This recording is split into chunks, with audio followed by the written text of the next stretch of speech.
with a real-time machine? Back to the Future. Could it actually happen with a real-time machine? I was devastated. I thought, if I could build a time machine, then I could go back and see him again and tell him what was going to happen, maybe save his life. And so that became an obsession for me. Imagine vanishing from the world for years, only to return with a secret that could shatter everything we know about time. This isn't the plot of a movie.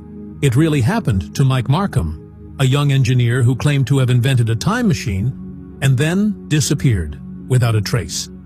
For years, experts dismissed his work as fantasy, yet fragments of his experiments were documented, analyzed, and, astonishingly, proved to be accurate.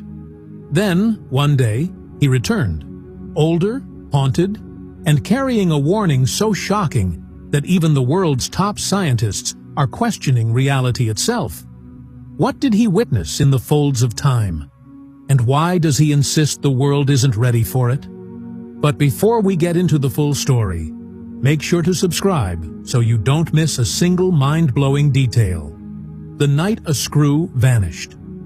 Years before he was known as the Time Machine Man, Mike Markham was just a nerdy kid from the middle of nowhere in Missouri who loved sparks for some reason. Mike went to scrapyards to get wire scraps, broken TVS and metal pieces, while other kids rode bikes or played baseball after school. He didn't have a teacher or a real lab. All he had was a broken-down toolbox and a never-ending desire to know how electricity moved through metal.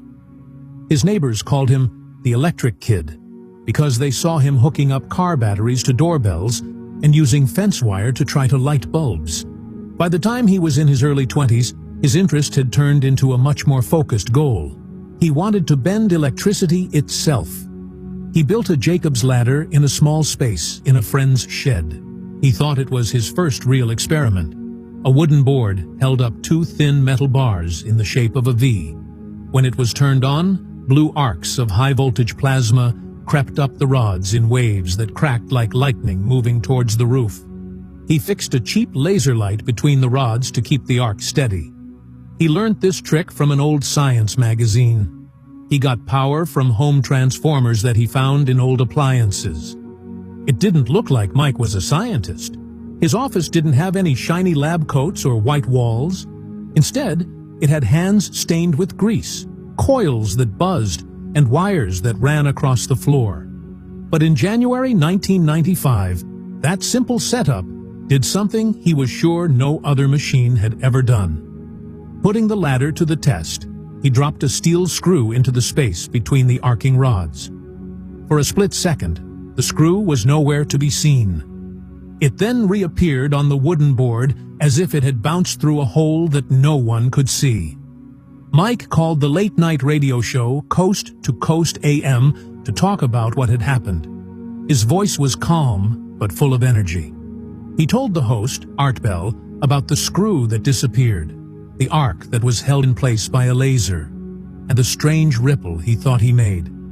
The radio stopped for a moment. This wasn't because people were ignoring him, but because they were listening. Later, some scientists wrote him letters telling him to stop before he did something that couldn't be fixed. Others wrote to tell him to keep going because they thought he had found a solution. The attention only pushed him further. Mike had been reckless when he swiped 6 industrial-grade transformers from a local power company's storage yard, all to give his project extra juice. When he connected them to his garage setup, the surge knocked out electricity to homes across rural Missouri. He got caught and served a 60-day jail sentence after the police traced the theft back to him. Prison didn't dampen his obsession. While others were counting down days to freedom, he sketched new ideas on scraps of paper and imagined the exact moment that Screw would vanish.